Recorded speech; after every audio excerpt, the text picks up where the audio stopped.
just go sew. I need to get out of here. So, but I will be here Friday. I pre-recorded and all that good stuff. So I have to drag all my junk along. So, how are you all doing today? Well, I hope. I'm going down here.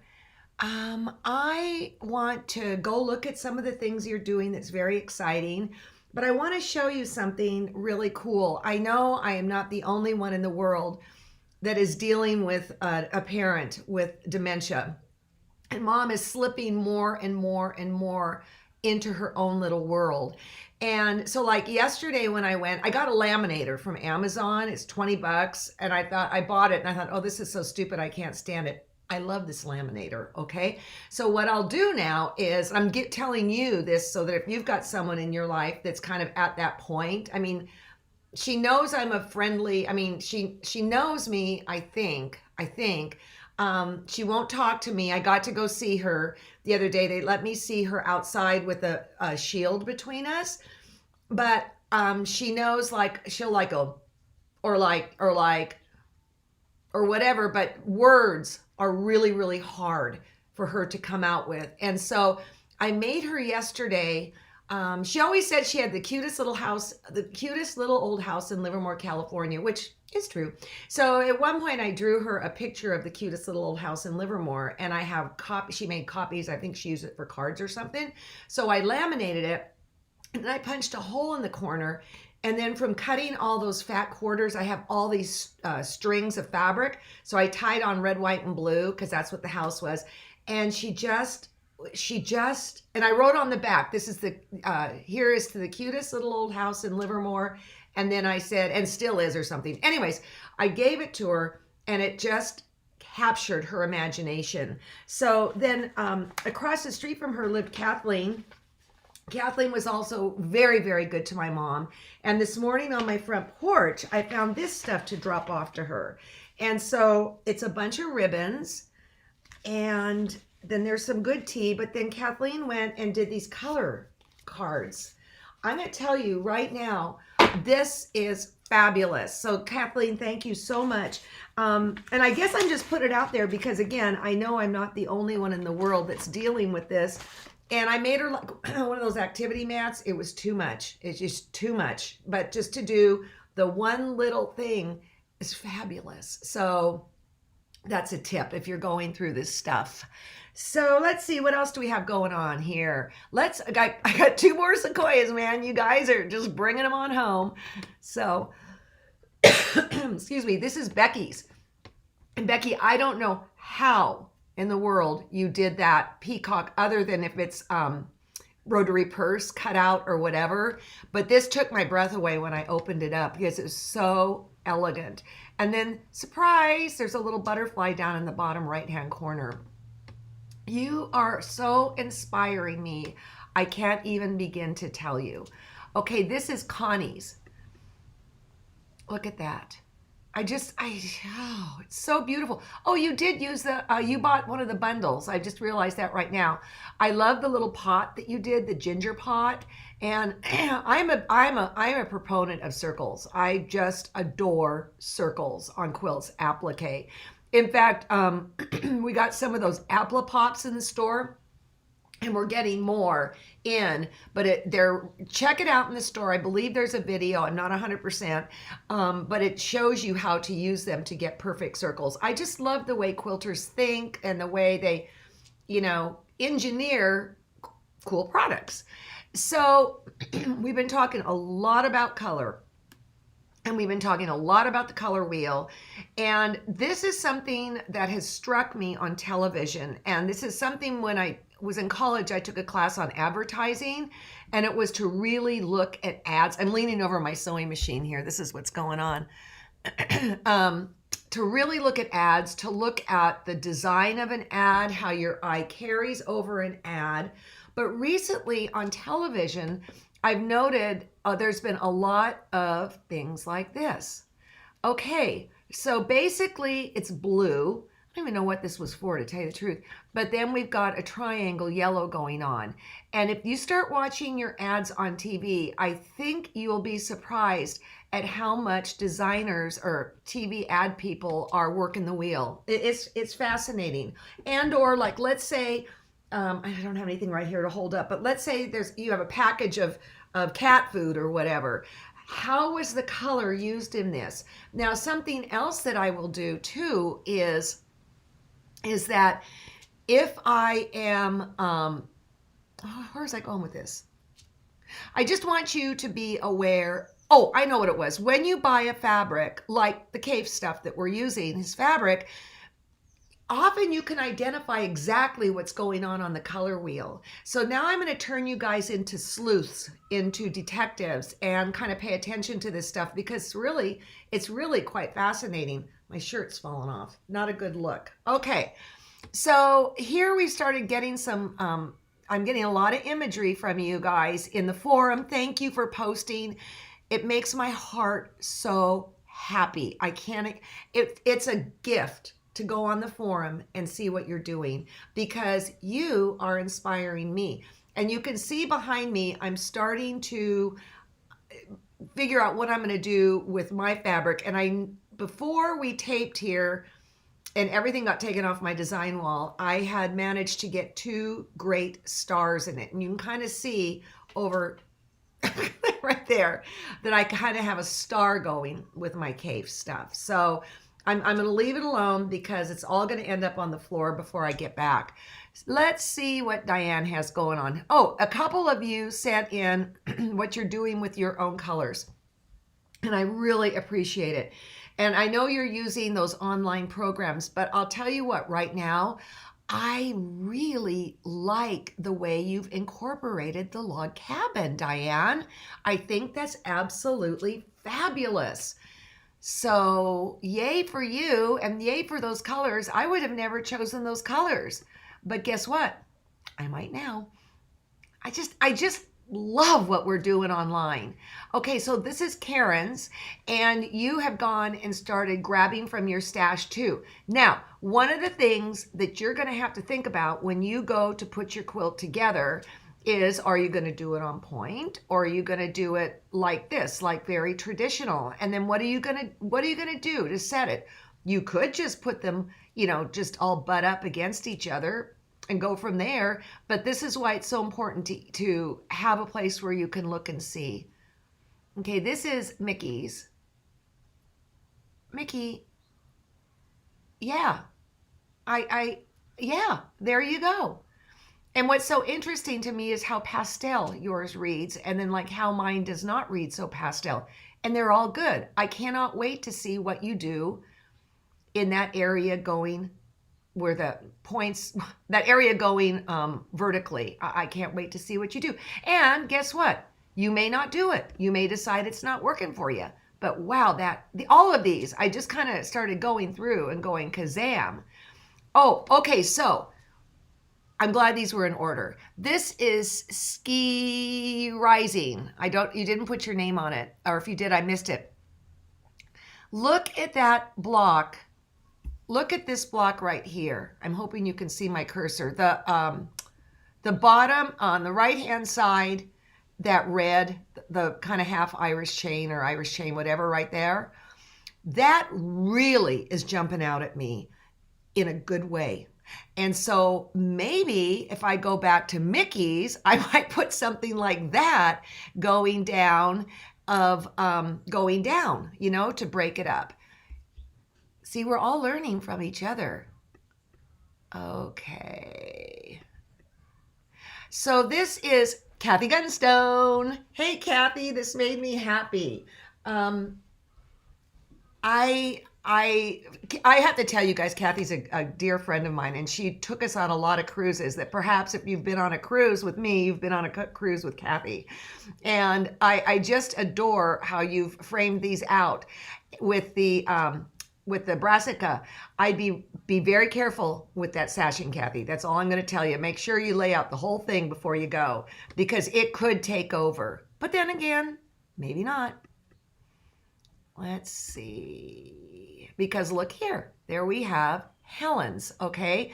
Actually, Barbara Black texted me this morning and said, "Oh my gosh, you got to make sure you see this." And I like the polka dots in there, and I'm pretty sure you did this on the computer too. I'm actually hoping to go to a quilt shop soon, and I've got to get more cave polka dots. They just make my heart totally sing. And then let's see what Anita is doing. Oh, Anita, Anita, Anita, Anita. She has prepared that stripy area to do applique on.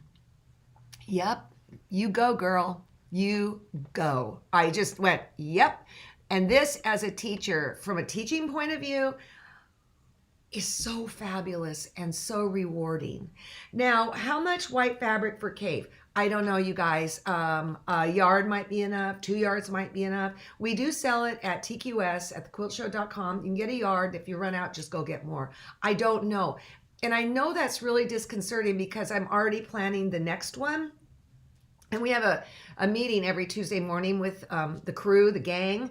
And it was like, well, but how much? How much? I don't know. But I do know in the case of if you purchased our stuff, you're going to have plenty because of the solids in the cave alone. That's 6 yards. That's a lot of fabric. And the next group that we're going to do, there'll be 6 yards. That's a lot of fabric to make a quilt. As for the whites, it depends how much you put in. And I think on Wednesday there was another gal, I'm sorry, I don't remember your name, who's putting in blacks. So I just love that you're experimenting and trying things. So today, let me tell you what's going on right now. I'm going to throw to a video again. I'm looking like at the screen like this. I'm actually watching for your questions. That's what's going on. So if they go, why are you looking this way or that way? That's why. And what we're doing today is we're taking our beloved Sawtooth Star and we're going to consider different centers that can go in it. I love that. I love that block. So let's see if we can't just get this video going. All right, here we go. So we're back to my beloved Sawtooth Star block. There's so many things you can do with her. So one of the things I appreciate is that she has a 3-inch finished belly. And that means that you could put different things in there and it would be very, very exciting. It's a playground to do fun stuff. If you go to your book, your little quick and easy block tool, you can just surf through and find blocks that finish in 3 inches. So like for instance, this shoe fly finishes at 3. You can make one of those blocks and put it inside. Let's see, what else? I don't know. The only thing I would say is for your 3-inch block, I would be very cautious to not get too complicated. And then it even occurred to me, okay, this spool block, that one, it's 6 inches finished, which means that one of those spools is 3 inches. So that would be fun in there. Here's a star of hope at 3 inches. We are going to piece that at some point. But anyways, this little playground, any block that is 3 inches will fit in there nicely. So as I was working along, I realized I had made this block. And the fact of the matter is, I don't know where I got the cutting numbers for it because it does not exist in the little quick and easy block tool block. And in fact, this funny little shape within a 3-inch square is tricky on its best day. In Judy Hopkins' book, I have all her 3 books that are super old. She calls it the cog block, and she actually offers a template for cutting this. Well, I really don't like templates. I mean, that was in my rearview mirror 100 years ago. So in this case, I would suggest that you foundation paper piece it. I alluded to this a couple lessons ago, but now we're going to do it, okay? So if you're new to foundation paper piecing, basically it works 2 ways. One, you work from the center out, and then the other, like a fan, you work from one side to another. In this case, we're working from the center out. Now there is, I want to talk about the color too. I chose to go back to Katie's little color wheel, which I'm just enjoying the heck out of, and using a little bit of artistic license. I'm going to say red, yellow, blue. I mean, yeah, that's pink, but yeah. So that's what I did there. And remember what I told you on Monday. You always want the tips to be the darkest value against the background, okay? Otherwise, you're going to lose them. So here we have this little guy that I know I don't want to do a template for. The cutting numbers are wacky. I mean, you can rotary cut it and then adjust and fuss and all that kind of stuff. But instead, let's foundation paper piece. So here is a piece of graph paper that has 8 squares to the inch. You want that. And then in this case, it also has a darker line when you get to the inch increments. Some of these papers don't have that darker inch, and I'm telling you, it drives you cuckoo. So if this measure finishes at 3 inches, which it does, the first thing you're going to do on this paper is you're going to draw a 3-inch square. All right, and I used my ruler and my friction pin. Then I want to do the square on point. Well, half of 3 is 1.5. Is that right? Yeah, 1.5. You come in here and you mark a little dot there, little dot there, there, and then you just connect the dots. And you know, the more accurate you are, the happier you're going to be. And so those are the sew lines that I've just drawn. These, the dotted, are the cut lines. And so I indicate the cut lines by just drawing hash, hash, hash, hash, hash, just little things like that. And then I know, as I did on the outside edge. Okay, now there's several papers you can work on, okay? You could do your printer paper.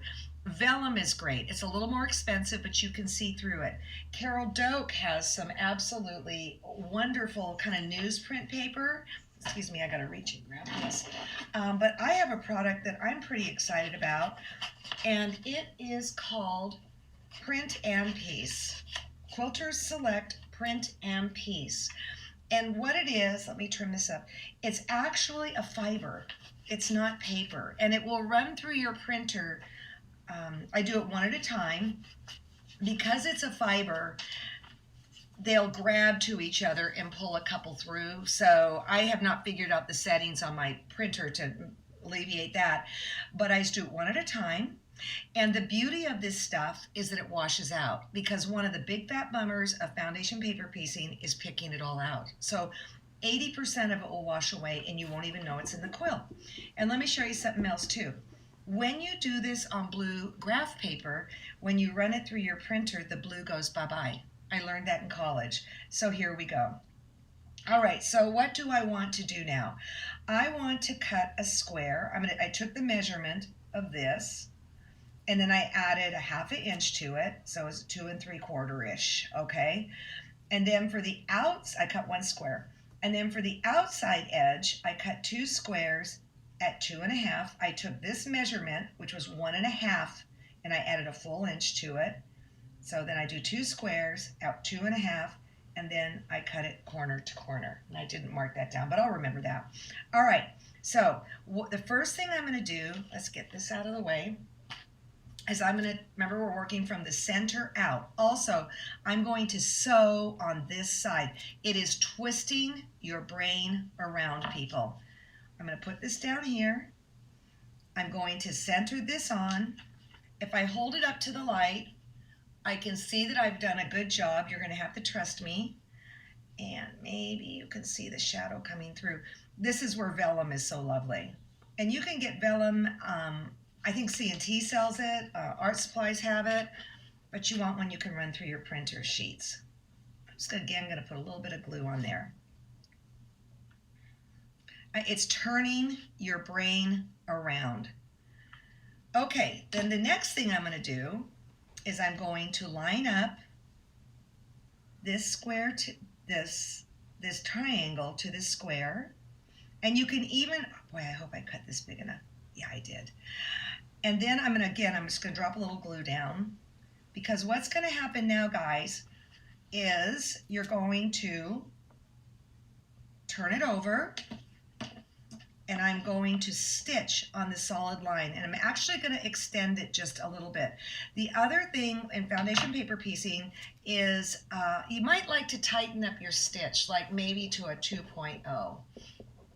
That's especially true if you're going to be tearing out the paper afterwards.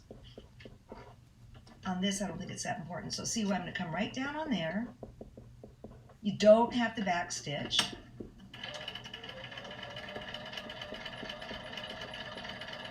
then come on down. I'm going to use my thread cutter because I don't have any little tips that I have to worry about. Let's see how that turned out. Did it go big enough? Oh, just barely. Oh, just barely. Maybe we should cut these triangles a little bit bigger. Maybe we should cut them at like 2 3/4. I'm thinking that's the thing. I'm going to shift this down a little bit this way so I know I've got plenty. Okay. Here we go. Go back. Yeah, I'm thinking maybe I should have done the opposite side first, but this will work too. No, you know what? I should do the opposite side first. Sorry, not to confuse the issue. There we go. I'm telling you, every time I do this, I do have to get my brain screwed on a little bit, okay? Because it is turning your brain around. I'm even going to slide this down just a little bit more because I can see that the yellow is way over the little dotted line. So let me pull it back a little bit. As long as I catch it, we're in good stead. So let me go back over here. I did do a whole book on this, and the truth of the matter is I had to learn how to do it. And I was really resistant to learning foundation paper piecing, but there are cases exactly like this where it's fantabulous. That's what you want. So let's see what happened here. Okay. Yeah, we're good. Yeah, we're good. So I'm going to press now. This is a little Panasonic iron that I think I talked about it a couple days ago, and we didn't have it in the store. Well, we had it in inventory, and it is in the store now. Okay, let me hold that up. There. I don't like that, but that's okay. I feel like I'm working on an airplane tray, and I'm pulling it back just a little bit. Because that was just a little bit over the other. Where'd that glue stick go? Okay. I don't know how I feel about these pre-records. On one hand, I love them, and then on the other hand, it's kind of like, oof. But at least I can watch comments. Oh, that'd be nice if I had the camera on it, right? There we go.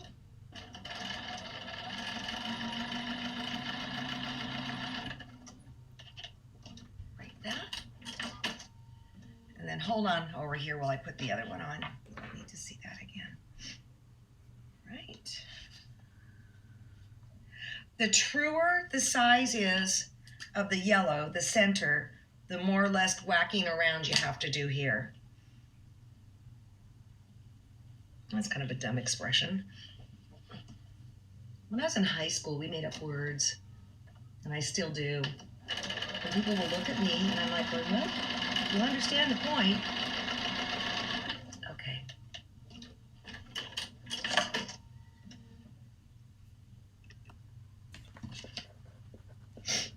All right, get this stuff out of the way. This is foundation paper piecing at its absolute most basic. Absolute most basic. Now, why else would I do foundation paper piecing? Yay! Now I'm going to go and I'm going to cut this off. Why else? I might do foundation paper piecing if I'm doing things that are going to end up with bias on the outside. And then you won't have stretchy stretch, like a pineapple. I might do it if it's like a New York beauty, because I don't want to get all those tips all cuckoo. I might do it, well, just for shapes that I know it's going to be easier and I'm going to get better results. So let's see. Now, the other thing, guys, you don't have to take this paper out if you're using my printing piece. There you go. It's a little bit short right there, but that doesn't matter. I'm just going to leave this stuff in, and I'm going to use this fabric as my guide. And now I'm ready to put it in the center of my star. Yay! So this, honestly, is paper piecing 101. I want you to play with these Sawtooth Stars and make some fun centers. That's your assignment for today. Okay, you guys, I don't know what was happening with the recording. It was coming through here just fine. But what you need to know is if it was really disruptive, you can go and watch this again on YouTube via our site. And I'm pretty sure it will all compress together okay. So I know some of you are having problems, some of you weren't. Carol, if you want to get hold of me, go to Facebook and message me there, okay? So the camera, you guys... Gosh. Oh, it could be your iPad, guys. iPads are not as strong as your computer and or even your phone. So that's maybe if you're watching it on an iPad, maybe that's the issue. But anyways, let's go through some of this. Donna, our next project, of course, we'll have fabric for sale. New album does have that center, and we made that block about a week and a half ago, and it gave you guys fits, and it's because that's this center thing here does not finish to a number. This here is like a 32nd of an inch off, or I think a 32nd. I don't think it was an 18th, but anyways, that's enough to give you troubles. So yeah, if you did the new album, fine. You don't have to do this, but man, it caused me fits. In fact, somebody even caught it on camera and then got hold of me and said it's because it's not a quilting whole number. And that happens when things go on diagonal. As far as do we sell in England, Quilters Select? What I would do is I would call or email RNK in Knoxville, Tennessee, RNK. Get hold of Bree. I was going to say call her, but no, you're not going to call from England. Get a hold of Bree, and she can tell you if we have any sources in England. I know we're in Australia, Canada, I think. Yeah, I don't know. We would love to be. We would love to be everywhere in the world, of course. Okay. So let's talk about somebody wrote that they're dyslexic. So am I. I'm severely dyslexic. I mean, I've learned to manage it, as an adult, but reading is not my favorite pastime. So when you get into foundation paper piecing, it is a complete mind twist. Okay. I get it. I learned it, but every time I sit down to do this, I have to rethink it. So it's worth learning for some of those little impossible shapes and blocks. I mean, you will learn things that will open the door of other things that you might want to do. Now, Marty asked, am I going to trim a 1/4 inch out? Yes, if it were larger, I would trim to make it a 1/4 inch. Okay, wait, Deborah just said Quilters Select is in Canada. Okay, good. I do trim, but that's such a basic block that I didn't need to other than finish it up.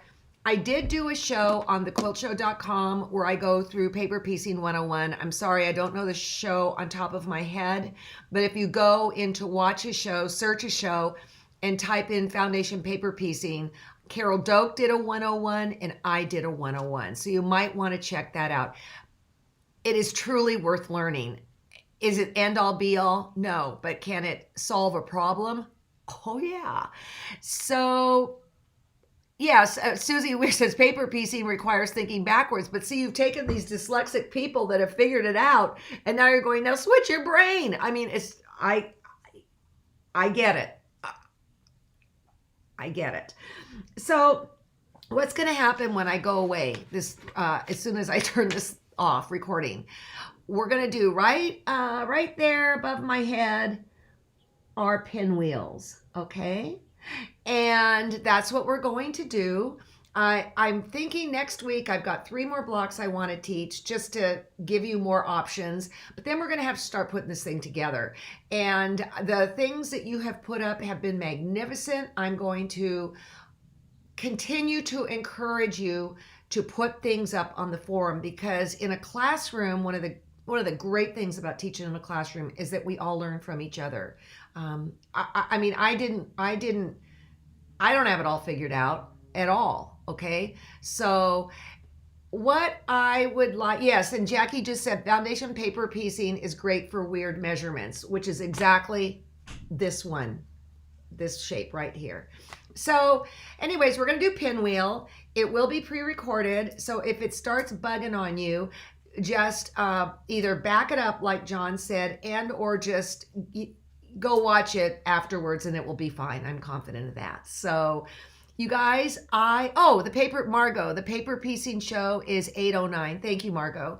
Yeah, it's basic. It's basic. So, and honestly, I'm not one to go paper piece a big,